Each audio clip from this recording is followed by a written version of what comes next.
Hi, good morning everyone. Welcome to RN Blog Kau नोंथांमोनखौ बयखौबो बरायबाय आं दा हलंगि राजघर गुफुर एरियायाव दङ नैबे बर'फोर फाननाय आर'नाइ गामसा दख'ना बायदिसिना दखानाव राजघराव दङ दै आदा हेलौ आदा बिसिबां जाखो बेलाय 500नि दङ 500नि 350नि दङ 300नि दङ आच्छा मोजां-मोजांलै मा नाम मोन आदाना फसायोबा सनाराम होनोलै ओरै बिराद मोजां नाम सनासो सनाराम ओमफ्राय बाजिना अमेश्वरी बसुमतारी आच्छा दे ओमफ्राय जायगाया बे मा जायगा बे राजघर होनो अरुणाचल आरो आसाम बर्डार गासिबो बर' दंजोबो आरो भाई ना दखान गोजा बियो जोंनि क'क्राझारनि बायदि रायलायनाया एखे सेमानो दे मोजां जादों नै बिथिंबो नायदोंमोन बिथिंनिखौ इसेबां फसायाखिसै नै नायनि र' लानोसै ना बाबु दे नायनोसै बे खालारखौ लायो दामफोरखौ एसे मिलायनो एसे मिलायना हरनोसै बेसेबां लानो ए बांद्रायलै 350 लादोब्रा बिदि मोनथ्रा लाबोनायानो 380 आरो र' बैथिं एसे नायनि र' नै बाहेरा साइडथिं वाव बहुत बढ़िया गासिबो बर' दंजोबो ना नै बिराद गस्ला फानदों बर' जोबसो बाहाय अरुणाचल बर्डार ना मेडाम मोजां फाननो हायो ना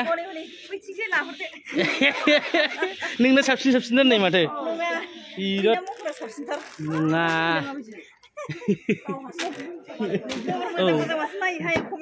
ओइ गावसो साबसिनथार गावखौसो साबसिन नुदां औ बिदिनो होनखायो ना नंगौ ओमफ्राय मा नाममोन नोंनालाय मेडाम मा नाममोन रिता बाब्रे थुलारासिबावसो होमबालाय बिराद ना नानि दे फिसाफोर मोजाङै फराय दे औ दे जाबाय जाथारबाय औ दा नोंसोर लागोआव फैनानै नुफैबाय आरो गोजोनदों ओमफ्राय आङो ओजोंनिफ्राय फैबाथाय आरो बाहाय हाबलांगोन आरो औ दे गोजोननाय थाबाय आर'नाइ लादोंलै मोजाङै फाननो हायोना आयौ मोजांथार नै दख'नाया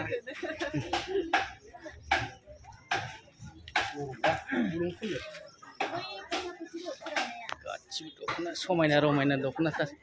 मानो थाखोमाखो मेडामालाय हाय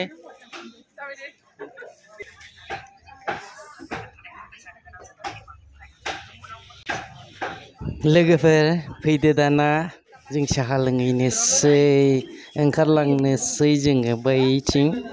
नैबे सोरगिदिं ओरैबो बर'फोरनि जोबखा दखानफोरा हारसाबो दं आरो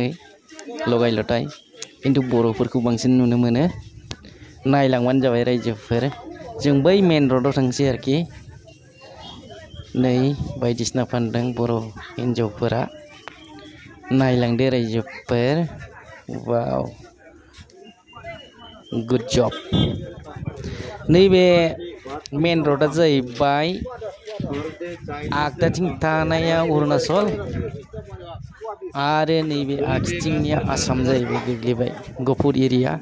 राजघर होननानै बुङो जों दा साहा दखानाव साहा लोंनो हाबगासिनो दं आरोखि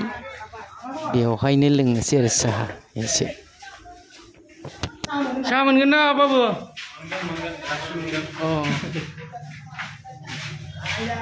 बरिया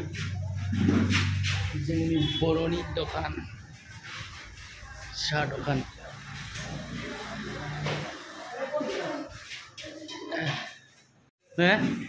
फुरा परिबार ना बाबु थिगानो दे साहा लोंनो नागिरदों नै नानि मोनहा आंनि दिनैनि भिडिअ'आ एसेनोसै रायजोफोर गोजोन्थों।